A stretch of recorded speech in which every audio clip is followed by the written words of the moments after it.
Okay, I believe we are live. Welcome back. Live Q&A. Jesse Bayer, Carl Marsan, thanks for being with us. Please let us know in the chat if you can hear us, if the audio is good. It is Thursday, July 7th. We'll be answering all your questions on Ecuador, Vilcabamba, anything Ecuador related. Happy to have you on board. And yeah, let's jump right into it. Let's see. So it is July 7th. We do have about 5 spots left for our retreat coming up on July 16th. So if you're looking to check out Vilcabamba, we'd love to see you here on July 16th for our, what are we calling it? Vilcabamba Lifestyle Retreat.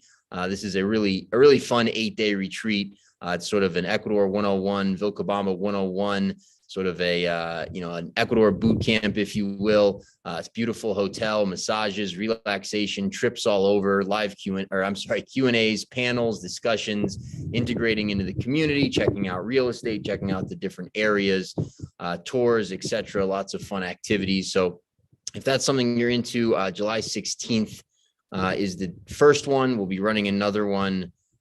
Dates to be determined for the second one, looking like the end of September. We'll set that date here in the next couple of days, and we'd love to have you join us. Okay. Carl, welcome, man. Anything to add before we get going here? No, thank you so much for joining us today. Sorry we're a little bit late. We were scrambling around, but we're here. Leave your questions in the chat and we'd be happy to answer them. Awesome. All right, so sounds like audio is good. Thanks, Diana. Let's jump right into it. So Eric asks, I know Ecuador has a provision for investment visas and the amount of money needed is approximately 45,000. My brother-in-law owns a restaurant in the Quito area and asked me and my wife if we wanted to open another location as franchisees in Cumbaya or Tumbaco. But he says we can do it for 20 to 25,000. I'm wondering if I could still qualify for investment visa, as would be owning and operating a business in Ecuador. Yeah, we can definitely give you some contacts to chat with more specifically about that. Very likely there's a way you can make that work. For example, with real estate, as long as the declared sale price is over the needed amount, you can make it work with real estate. If you're talking about doing an investment visa through a business, which is also allowed under the law, there's very likely a way to fudge it, even with a little bit lower investment. Might be something where you're putting in a little more startup capital and then just withdrawing it. I don't know. But if you want to reach out, info@abecuador.com, we'd be happy to send you a couple of contacts to chat with about your options on that. And there's also interviews on the channel, really, with the 2 guys I would recommend for that. So that would be Joseph Guznai and Jose Ampuero Ramirez. Those interviews you can find on the channel, on this channel, and they have their contact information as well, and you can check out those videos if you're interested. But very likely you can make that work. All right, so we're here into dry season. However, it's been raining for the whole month of June, which is very unusual. I've been here 9 years. This has never happened in the 9 years that I've been here. I don't know, Carl, if you've seen rain this late in the season before, but we've had rain all through June. We're into July now a little bit. I think it rained today even a little. So usually we're completely brown by now. Cooler weather. This is the windy time of year as well. And it can be a little cool. You see me out here in a sweater. It's been pretty cold the last week or two. By Vilcabamba standards, still pretty pleasant. But yeah, we're into dry season here. We'll have that now until normally runs through October, basically, and then the rains come back, October, November, greens up usually by September. So we'll see what happens. I think the weather is a little bit weird everywhere. Loja has been very cold recently as well. Yeah, I had some clients complaining yesterday that it was cold, which is not something you hear usually in this area, but it has been a little bit unseasonably cold. Yeah, that's right. But actually today was kind of warm. The sun came out, at least over here in Vilca. I got a lot of sun today, but the last week it's been cloudy and windy, which is kind of unusual for this time of year, as you mentioned. Typically when the wind picks up, you got clear blue skies with a lot of sun, so it doesn't feel cold. But now we've got clouds and wind together, which is kind of unusual. So But yeah, I'm pretty sure the dry season is starting up. We're going to start seeing a lot of blue skies and sunshine. And it's nice. It's nice to have 2 seasons: wet, dry, sunny, cloudy. Things are green. Things are a little drier in the dry season, the nature. So it's good to have that and change it. Yeah, it's funny too when you talk to people. It's like some people like the dry season better, some people like the rainy season better. This year rained a lot, which is unusual.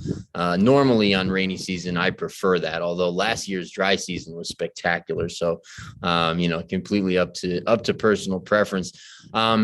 Yeah. So anyways, thanks everyone for being here. Keep we're welcome to ask questions in the chat. We'll answer everything that we can. If you are not subscribed to the channel, please subscribe, hit the bell as well, and you'll get these notifications when videos are released. We do put out content just about every day. And if you hit the bell, you'll get the notifications on the new videos, as well as these live Q&As, which we do Thursdays at 5 o'clock Ecuador time or thereabouts.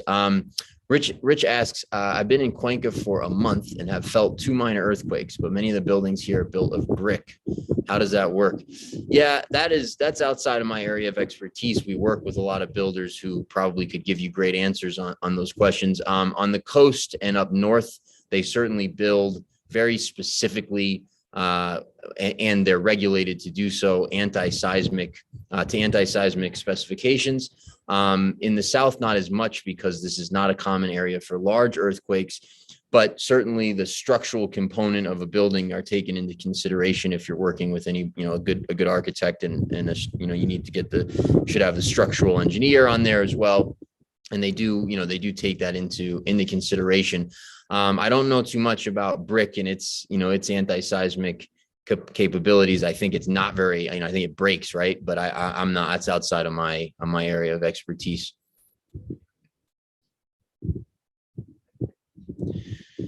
All right. Well, we have a less than lively chat this evening on Thursday.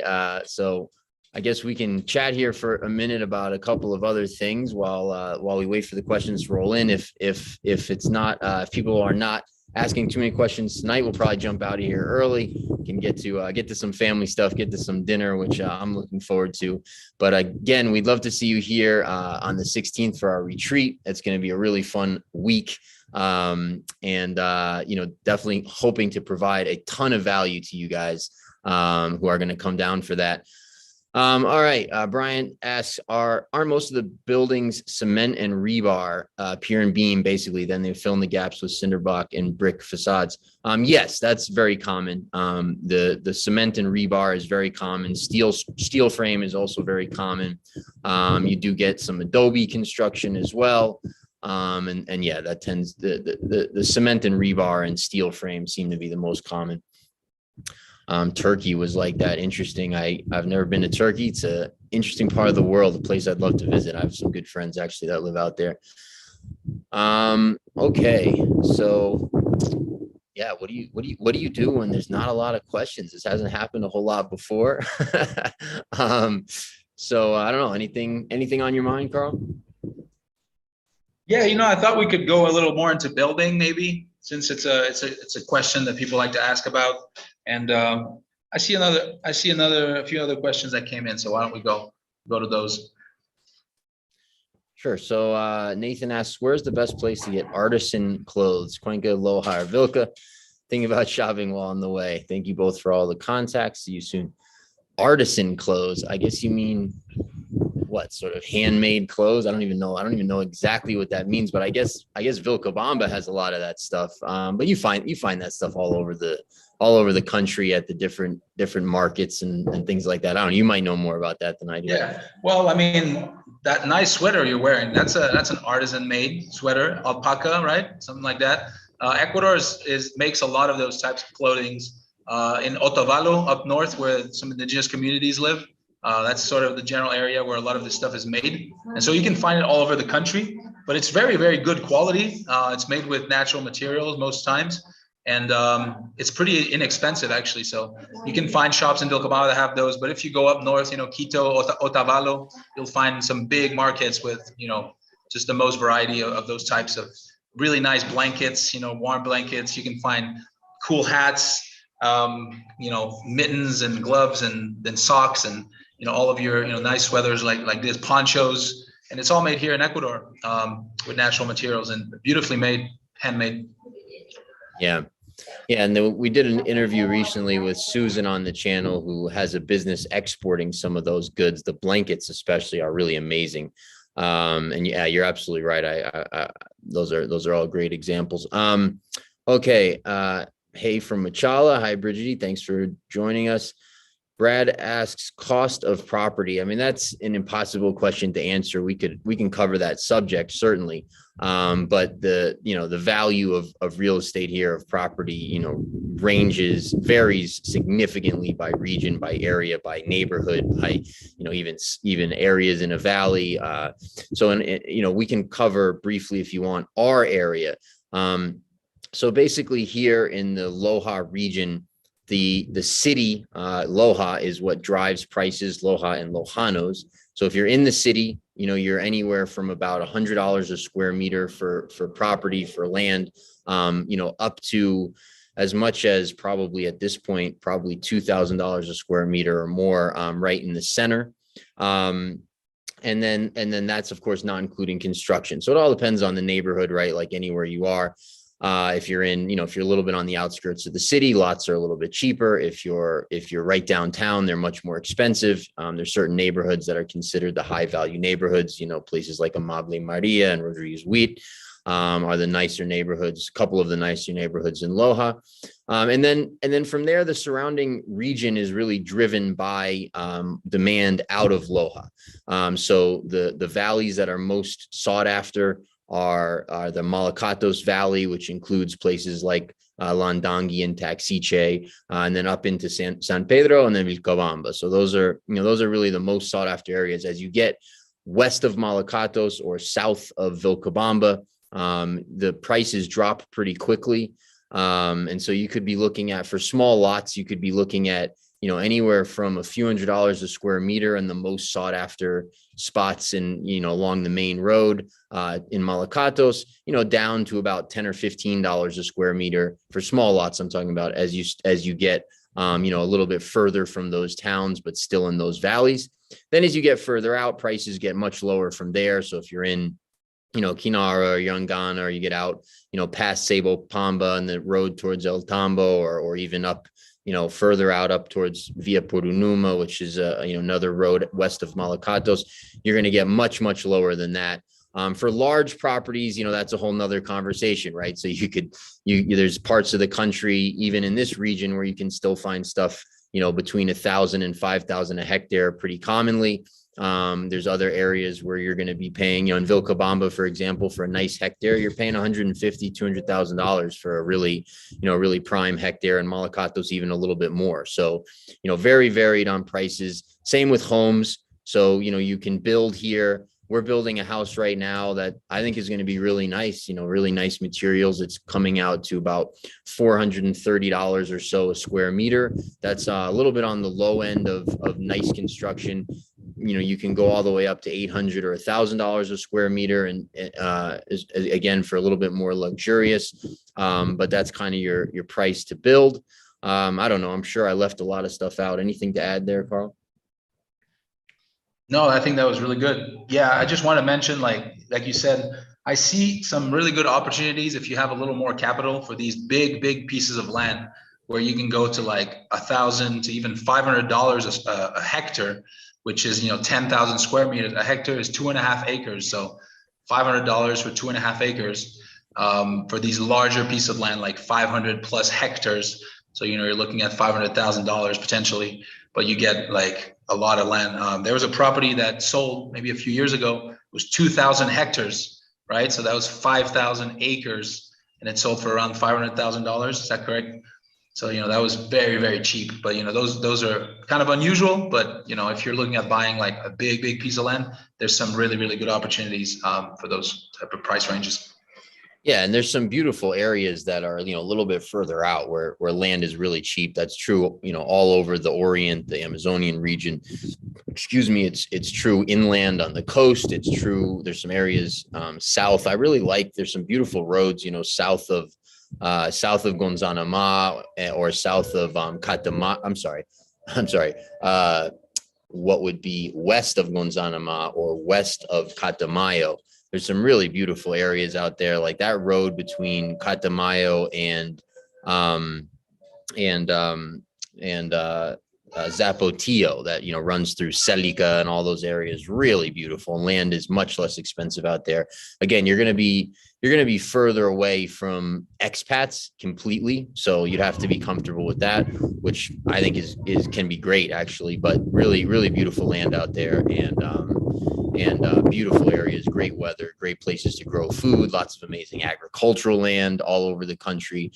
So it's really just, the way prices are here, it's really kind of the most sought after areas are expensive and everything else is really cheap. That's kind of how I would sum it up. Okay, let's see. What temperature is unseasonably cold? Well, in Vilcabamba, we've had some days that maybe it's 68 or 72 or something like that, 75 as a daytime high. So that's cold for here. And then at night it's dipping down, maybe into the upper 50s or low 60s, something like that. And so it's been pretty cold here. And that for here, that's cold when the sun's not out, especially, and you get a little breeze, it's cold. So we consider that cold. In Loja, that's colder for sure. So Loja would be, it's been quite a bit colder in Loja, probably in the upper 50s, low 60s, and then much colder, a good bit colder at night. We're just recently, this is again unusual. How do you get to the beach from Vilcabamba? I live in Machala, so I'm wondering. Yeah, there's no great way to get to the beach from Vilcabamba. You can fly to Guayaquil through Quito, which is a pain, or you could fly to Manta through Quito, or you can drive. You're about from the closest beach, which would be Playas. You're about 7 hours or so, or actually 8 from Vilcabamba, 7 from Loja. You're about 8 hours from that beach. There's beaches that are about 5 hours or so in Peru, so that's a little bit closer. The beach that I go to, it ends up being about a 12-hour drive. So we go down for a month or 2 months. So we make it worth the trip. But it's a good ways. We're going to try, we're looking into some options for that. I'm even looking into sort of, maybe a helicopter service in the future, that between here and there, because there's a lot of Lojanos, who would be into that. But there's not, we're not close to the beach. We're in the mountains, unfortunately. Okay. All things alpaca is good in Cuenca. Yeah, absolutely. We have all those, the sweater, and then we have a whole bunch of those blankets that I think we paid, $7 or $8 a piece for. They would be, you'd be spending 150, 250, something like that in the States for a blanket of that quality. Will you be making videos during the retreat? I'd be very interested to see them. Yeah, we'll definitely going to bring a cameraman along and have him document a lot, and do a bunch of promo materials based on that. I'm not sure what other kind of videos will come out of that, but yeah, we'll have to think about that. I'm sure, Carl, you got some ideas on that. Yeah, I think we should definitely release a few videos during the retreat, little vlog videos, footage that we take, you, Ryan, and I, and get people, so people can still sort of, be there with us in spirit. And maybe we should do it live during the retreat. I don't know. What do you think? Yeah, absolutely. We can try to stick to the Thursday live if we can. I don't know what we got going on that day, but we'll definitely document as much as we can. All right. I live in California, but currently visiting family in Machala. I'm very interested in real estate in Loja, however, seems far away from the coast. How do you find getting in and out of Loja? Yeah, the roads are great. It's just a matter of the hours in the car. So, to Machala is not a long drive. It's about, 3.5, 4 hours to Machala. So that's not hugely difficult. My wife has family down in the Aranias area. So that's a trip that we've made that several times. It's about 6.5, 7 hours to Guayaquil from here. So, the roads are great, but that's what it is. Yeah. Bridget says yes, live during the retreat. Yeah. I don't know exactly how that will look, but, we'll do our best to accommodate. Yeah, Machala, hot and humid. That's banana country down there. There's people, there's huge banana plantations down in that area. So that's another example, right? In Machala, you're paying sort of top dollar for plantation, banana and some other, they grow some other crops as well, but it's largely banana. Banana plantations, you're spending, a good price per hectare on that.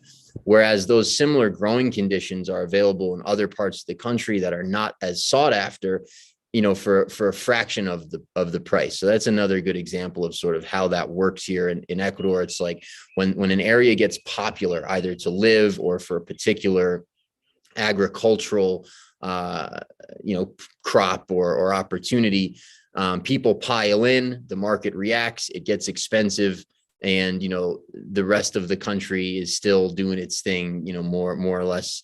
Large swaths of Ecuador are still more or less undeveloped. So it's an interesting country that way. Lots of opportunity in much of the country, and yeah, some high prices in the most sought after areas for various things.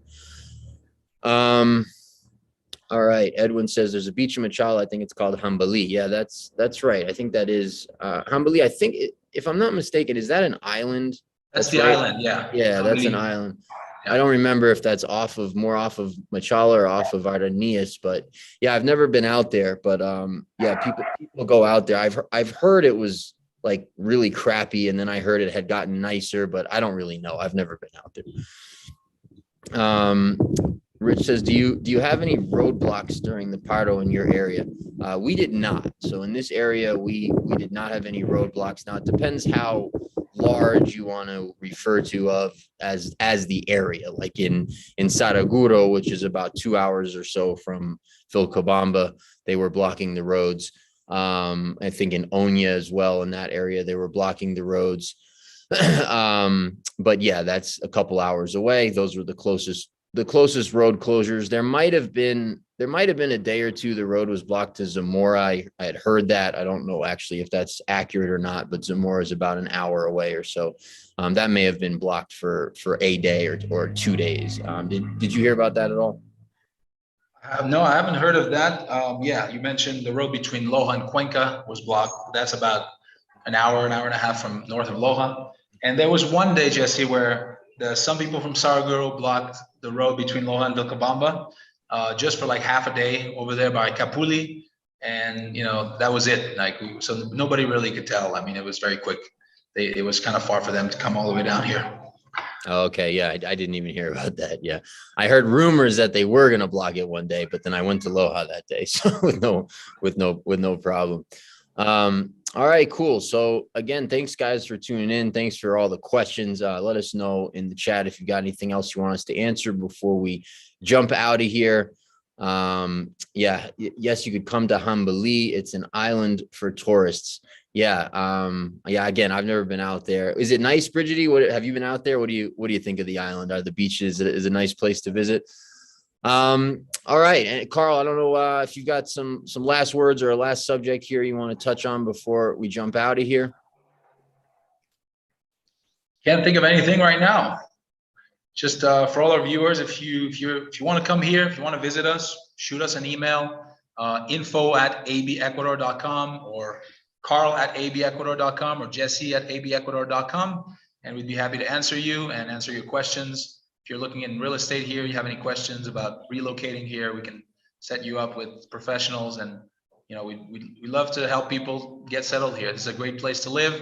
We love it here. I've been here 11 years. Jesse's been here almost 10, right? And this is a great place to be. So we'd love to see you here one day. Awesome. All right, guys. Thanks for tuning in. Have a great weekend, great night, and we'll talk to you soon.